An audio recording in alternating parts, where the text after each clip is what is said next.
I think for leadership, for me specifically, is just seeing something that needs to be done and doing it. Right? It's a proactive mindset versus, apathy is what I'm allergic to. Yes. Something needs to be done. No one does it, and everyone says, "Who gonna do it? Who gonna do it?" Oh. Drives you crazy. Oh man. I'm solution oriented. Like, please, look. Yeah, look out. Look, don't talk to me about, we got a whole list of problems. We can talk about problems all day, but what are you doing? Let's do it. Roll your sleeves up. Let's get to work. Come on. Yes. Let's get in the grind. Let's do it. It's gonna take the work. I love that. That's it. Spotlights on, the moment's here. Voices of change, rising clear, leading with heart. Fearless and bright, purpose and passion, light in the night. From the boardroom to the block, moving mountains, breaking locks. With Taji, Charity, we rise. Real talk, real life, real highs. So step in the light while leaders grow. This is Leaders in the Spotlight. Welcome to the show. Welcome back to Leaders in the Spotlight, where we dive into the highs, lows, and plot twist of leadership. I am Taji Charity, your host, and today's guest is Imhotep Coleman. He is the founder of Urban Scholar Film Academy, a Saturday affinity program serving high school youth in Inglewood, California. The Ready to Rise award-winning initiative is dedicated to empowering young filmmakers by sharing the communal and collaborative process of storytelling. Through intentional pipelines, content creation, and community building, Urban Scholar Film Academy fosters creativity with purpose and love. Mr. Coleman is also a proud member of the film production faculty at West Los Angeles College and a 2024 Alex Trebek Television Academy Legacy Fellow. His commitment to education and mentorship extends beyond the classroom. He and his wife, Alexis, co-founded Urban Scholar Academy, an award-winning academic enrichment and tutoring center. Their work has been recognized nationally, including the honors at Super Bowl 56, Legacy Champion 23, WWE WrestleMania Community Champions, and Golden Globe Foundation Community Champion. Y'all, I'm sitting with a champion, okay? A veteran member of the Directors Guild of America. Mr. Coleman has served as an assistant director on acclaimed projects such as 911 Fox, Scandal, and Project X, among many others. Originally from Kansas City, Mr. Coleman is a graduate of, Howard University's television and film department. He is a 26-year veteran, proud Inglewood resident, and he is married to his hometown college sweetheart, the phenomenal Alexis Coleman, and together they are raising two dynamic sons, Jalen and Malachi. Ooh, welcome to the show, Mr. Coleman. Look, I was so worried. I was like, please, Jesus, don't let me butcher his name. Tell me the meaning of your name. Yes. It's Imhotep. Imhotep means Imhotep. What does that mean? He who comes in peace. Oh my. In Swahili, Imhotep was the father of medicine, the creator of the first pyramids in ancient Egypt. My father is deep into history, and he gave my mother a choice of several names, and they narrowed it down between Imhotep and Hannibal.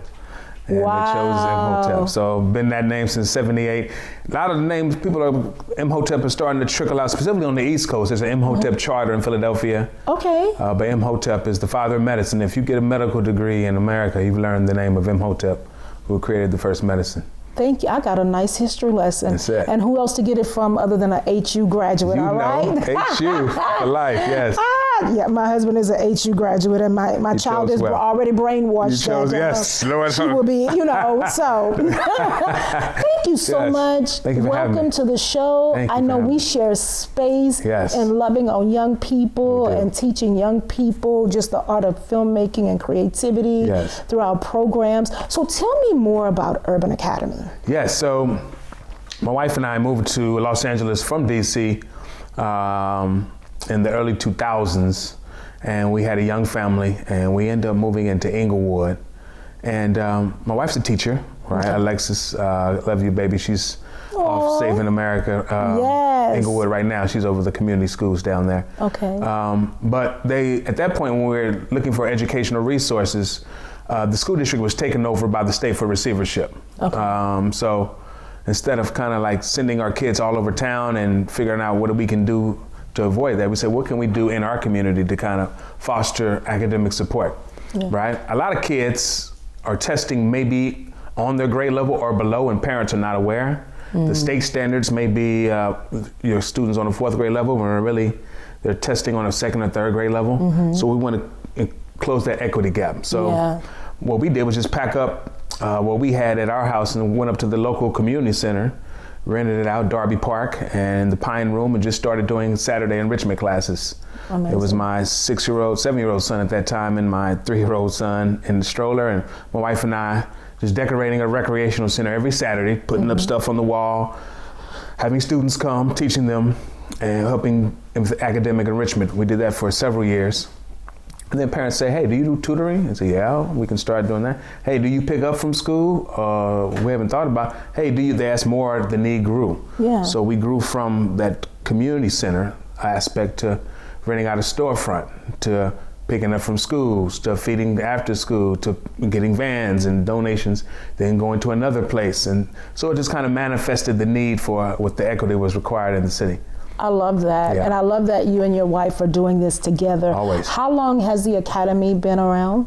2012, fall 2012. So is that 13 years now? 13 years. Yes. Amazing. I mean, just seeing the need. Are you familiar with the Harlem Children's Zone? Yes. I had a meeting with Mr. Jeffrey Canada yesterday. A group of us. We're actually flying out next week. That's great. To go and visit. So when I'm listening to you and talking about equity and really seeing the need and being the solution in the area, just reminded me of the conversation we had with him on yesterday. So I applaud you. Yes. Filmmaking though. Yes. Where did that come from? Because you work in the entertainment industry, as we heard, 9/11, 911, and Scandal. How did that come to be? You're a Howard graduate in the film. So when did that sort of spark happen that you knew the entertainment industry was the sort of the area in which you wanted to operate?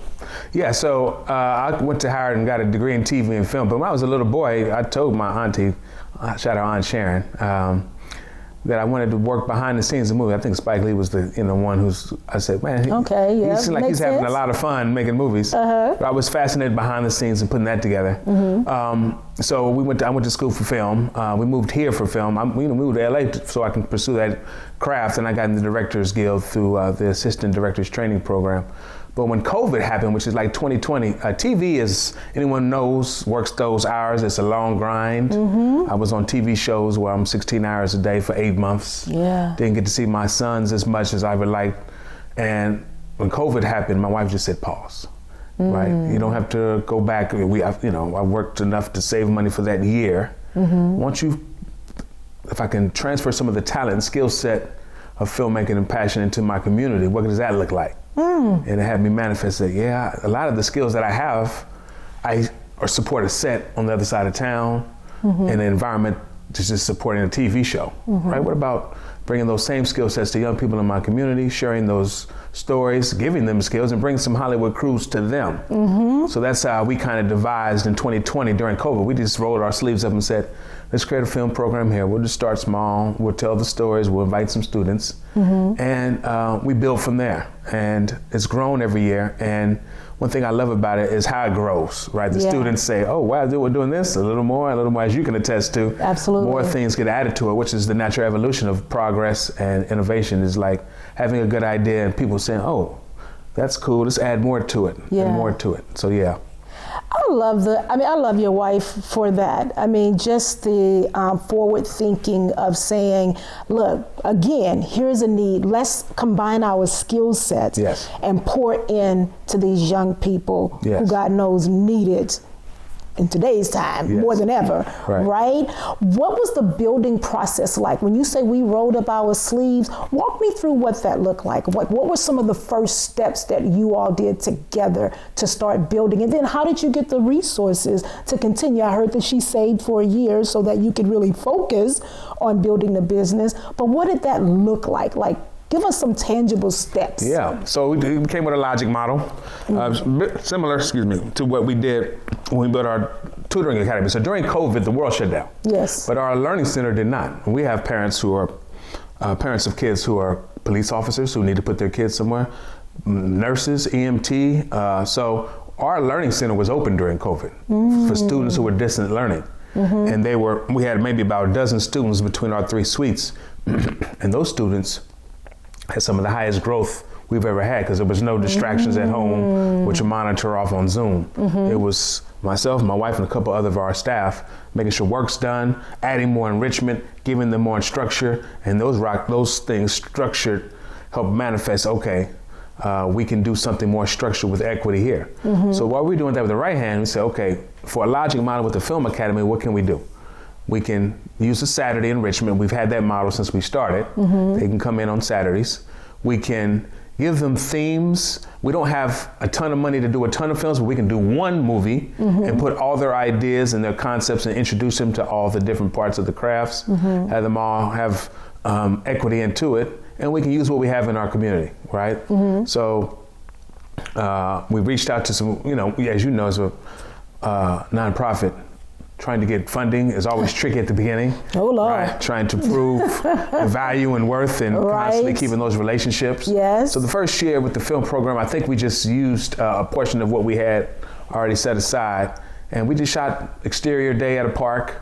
It was a boy meets girl type of deal, and the kids had fun. And we built on that, and then we showed that thing. We brought the Hollywood crews in to help because I have connections with those folks. They say, hey, I'll come down and loan my gear or teach a young person or rent some cameras or pay for your craft service, right? And the crews like that because the one thing crews don't often get love for is sharing.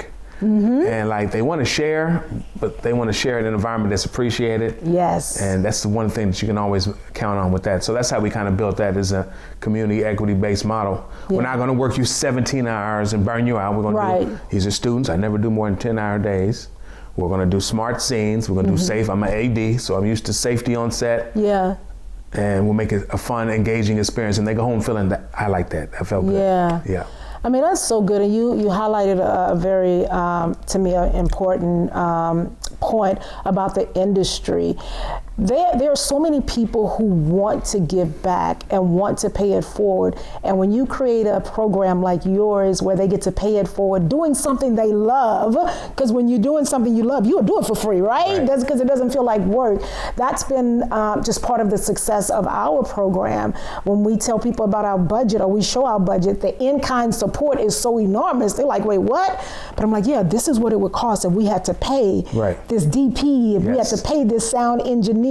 These people are donating their time, their gear, their resources to make sure these young people's stories are told and they have something professional to share with the world and present. So I love that and honoring. And thank you, all of you industry professionals. We appreciate you for giving up your time and resources to pour into these young people. How big is your team? So when it's shooting, we get up to, as you know, the crew can get up to 60. But on just, we normally in a team of about 4.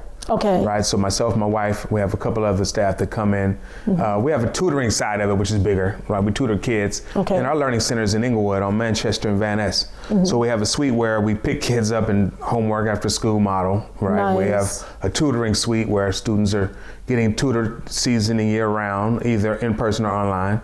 And then on the Film Academy side, we have Saturday classes starting in January, and we basically go to July. Every Saturday. And one thing we try to do, it's a homework. It's not just show up and just hang out. It's like there's assignments due. We're keeping track of roster and attendance. And those students who score higher and do all their work and do all the things get more responsibilities when it's time to film.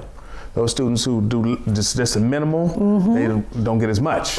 So we reserve the right to say, hey, this student did great work. They're in charge of these scenes. They're in charge of that. And so that kind of reinforces what we require. That's what Hollywood does anyway, right? Exactly. And that's good. I mean, it's a good model to show these young people we're in partnership with you. Right. you got to have some stake in your success. Yes. You got to have some ownership in your success. We're here to help make those connections. We're here to give you the skills. We're here to elevate you, but we also have to see some initiative on your part. And that can get tricky sometimes, Yes. right? Right. Because, you know, some of these young people, especially the ones I say that have been through foster care, they've dealt with so much trauma. Right. They've dealt with so many disappointments with the adults in their lives, and they sometimes sabotage their own success because they're so used to being denied or so used to being disappointed that they don't always know how. Do you have some youth like that? And if you do, how do you navigate with them, like really pushing them and setting those expectations? Like, I'm not setting low expectations because you've gone through this. Right. How do you navigate that? Yeah, so in our program, there's two things that, at our program, we have some students that are similar, but I also teach at West LA, which is a community college that actually has a program that gets you into union pathways. Okay. So I faced that more in the community college setting because we get the community that shows up. And what I do is have them create norms, right? And I start the first two. The first two norms I have are the hardest part is showing up. Yeah, hold on. Repeat after me. Let me drink to that. Look out. Because the hardest part is showing up. The hardest part is showing up. That's number one. So every time we start the session, I will have them create the norms, but the first two are the hardest part showing up, and number two is nothing's hard, it just takes time. Right? We think everything, oh, I got it, this is gonna be hard. No, it's just gonna take 5 minutes. Yep, I'm gonna get through all of this water because you know. It's just gonna take 2 minutes. They think that something takes means that it's hard. No, right. It's just gonna take time. Just takes time. Right? So once they reiterate those, and then they can add more norms, and they add those and repeat them each class. Yeah. So I say, hey, everything that's in your past, bring it with you. That will make you a better creative. Yes. Right? Don't leave anything at the door. Yes. That's why I love Hollywood, because all are welcome. All over the world. You'll be next to a German DP, a guy fresh out of prison, the Yale graduate. We're all on the set trying to figure it out. There's space for everyone. All are welcome. Leave nothing behind you and say, well, I can't tell you. No, bring it, because that's the fabric of who we are. That's our thumb and fingerprints. And that's what makes our stories authentic. So bring those, don't hide them, and you are welcome here. Yes. Right? You are welcome here. And share those things. And we'll manifest that. I'm about ready to vote for Imhotep for president, because that is so true. There is space for everyone, and bringing your unique experiences is what makes such a beautiful tapestry of art. Yes. Right? It's beautiful. No, oh my gosh. And I mean, that's like the pot of gumbo, I call it. You just don't want the roux with nothing in there. Right? I need a little more of everything. More, please. Look. Yeah. Absolutely. Right. So let's talk about you as a leader. What type of leader are you? And first of all, when did you realize you were a leader? I was thinking I come from Kansas City, Missouri, and my church youth minister had me do a lock-in for the city. We had a youth lock-in, teenagers. And it was, it's teenagers, so we made it work. But at the end, he came up and said, you did an excellent job. There's leadership in you, young man. I had to be 15 or 14. It was lock-in. We slept all night, played basketball, pizza, and all this stuff. It was like early the next morning, and my eyes are half open. But he firmly grabbed me on my shoulder and looked at me and said, you did a good job, man. I know there's a lot happening, but there's some leadership in you. Yes. And I never forgot that. And Kent and Sheila, if you're still around, man, thank you for that, because that was the moment that I was like, okay. And every time I saw him a few months back when I was in Kansas City, I always remember that moment, and it kind of planted a seed and say, okay, doing things, taking initiative, is kind of built in who I was and who I am. Yeah. Yeah. That is so great when people see the leadership quality in you and they just take the time to acknowledge it. Yes. And just create a new awakening for you. Like, wow. Right. Yeah. Wow, people see things in you that you don't necessarily see in yourself. Yes. Right? Yeah, that was great. It planted a great seed. And I think for leadership, for me specifically, is just seeing something that needs to be done and doing it. Right? It's a proactive mindset versus, apathy is what I'm allergic to. Yes. Something needs to be done. No one does it, and everyone says, "Who gonna do it? Who gonna do it?" Oh. Drives you crazy. Oh man. I'm solution oriented. Like, please, look. Yeah, look out. Look, don't talk to me about, we got a whole list of problems. We can talk about problems all day, but what are you doing? Let's do it. Roll your sleeves up. Let's get to work. Come on. Yes. Let's get in the grind. Let's do it. It's going to take the work. I love that.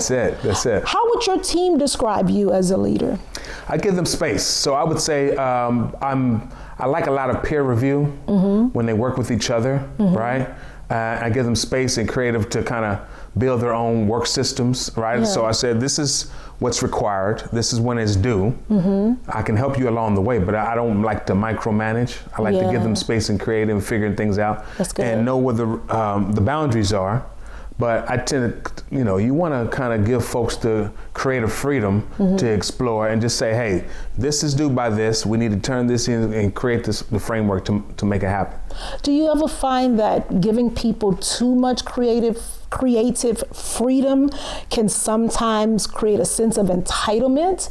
Do you ever experience that in your leadership? Because I notice sometimes in a small organization, people come in with creative ideas and you as a leader have to make the final decision on what that idea will be. But if you choose not to go in a direction that maybe one of your team members thought you should go in, do you have to deal with like the repercussions or team member feelings being hurt or team members shutting down because you didn't move in the direction that they suggested? Have you ever had to deal with anything like that? I haven't. And one of the reasons I think for us is we like when people have passion behind their ideas. Now show me who's going to partner with you to execute it. Show me what your resources are, what grant funding, what your staffing looks like, what your matrix looks like. What's all the things to integrate that, right? We have a tutoring young lady who's running our tutoring program. She started years ago in another capacity, but she's grown and got her muscles and got her degrees and got her understanding. Now she's running our tutoring program, doing a great job. And we've given her the space to say, hey, what does that look like? What does growth look like? And she's coming with some innovative ideas that my wife and I hadn't even thought of because of the learning she has. So that was an example. We have a college program that was started last year that's growing with some ideas that the young man has put together. The film program is kind of like, build it, we'll help support you, we'll help identify funding and partnerships, but there are checkpoints along the way, right? It's like, okay, imagine if we all went to school and there's no grade level checkpoints, first, second, third. We're just sitting in this room and I've been here 12 years. I guess I'm ready for college. No, we need to make sure we hit standards. Right? So that's the kind of thing. Okay, so what's happening this quarter, this month, this week, this is due, and making sure we hold that accountable. I love that. How many young people do you serve? On a week, we probably show up close to 100, but we have the in-person after-school program does about 25 to 30. We have, I don't know how many tutoring students now. We have a lot of different tutors. The film program serves about 25 students, give or take, and then we have high school students. So after students leave our program through high school, elementary, they come back and work as high school students. Oh, okay. Working through the county. So some of our students get their first jobs at our site doing anything from tutoring other young people in math to maintenance to volunteering their time and getting paid for it through the county. Oh, that's the best example of impact. That's it. That is pouring it right back into it and getting the check. Yeah, they're getting the check, yes. Right. But that's the thing, they had to volunteer first. Right, because a lot of them, they talk about entitlement. A lot of students say, yeah, I just want to come down here and work. No. We have to, this crawl, walk, run, then fly. We're not going from crawl to fly. Come in here and volunteer a bit, right? Take that trash out, sweep these floors, wipe off the whiteboard, clean up the mess, accumulate these volunteer hours, see what your work ethic's like, we put on the phone or not, and then eventually, okay, we have the funding from this county. Yes, you're available to work for these hours. Yes, I love that. That's one of the things I try to model as well. I don't ask anybody on the team to do anything that I wouldn't do. Right. I don't mind going and cleaning up the bathroom. No, absolutely I don't mind going, if I see that it needs to be done, I'm going to do it. Now, there are a whole lot of things that I just can't do. My studio manager tell you that, all this tech stuff. I'm like, okay, y'all go ahead and handle that. Shout out to the studio manager. Shout out to the studio manager, Mr. Ed Broadus. Look out. But yeah, I tell them all the time, it's like, what you see today, took the crawling Yeah. and the walking and the setbacks Yeah. and then the walking again, then the slow jog, then the Yeah. run, and then the flying, because people don't always see the grind part. They don't always see you. It was a sister in I teach at West LA. Just the other day I was telling Ed that the sister in my class got a opportunity to shadow Ruth Carter, Academy Award winning costume. Nice, yes. She got on the phone with Miss Carter and said, Wakanda forever. Forever, right? Got on the phone with her and said, yeah, I got this program. They said I can shadow you. And Sister Carter said, yeah, that's great. I'm in Atlanta and I start shooting on Monday. So if you can get here, fine. If not, we'll talk when I get back to LA. The young lady drove from LA to Atlanta overnight, through the night, in her car, pulled up to wherever that was, and it was the Wakanda Forever 2. Mm-hmm. And they were shooting Monday, and it was like being thrown into the deep ocean of all the things. And she said Ruth Carter was in there with them to 2 or 3 in the morning, adjusting clothing, doing all the things right up until they're filming, action, cut, doing all this. And she was like, whoa, right? But they student said she came with a level of entitlement because of the stuff she'd done previously. Right? Some of the costume stuff she had. She said, I'm moving, and she said, oh, this is what leadership looks like. Yeah. Rolling my sleeves up on this big, huge, important film project. And she's a 2-time Academy Award winning costume designer, and she's in here till 1 in the morning, 3 in the morning. Working just like everyone else. I tell my teamwork is the best work. That's it. For me.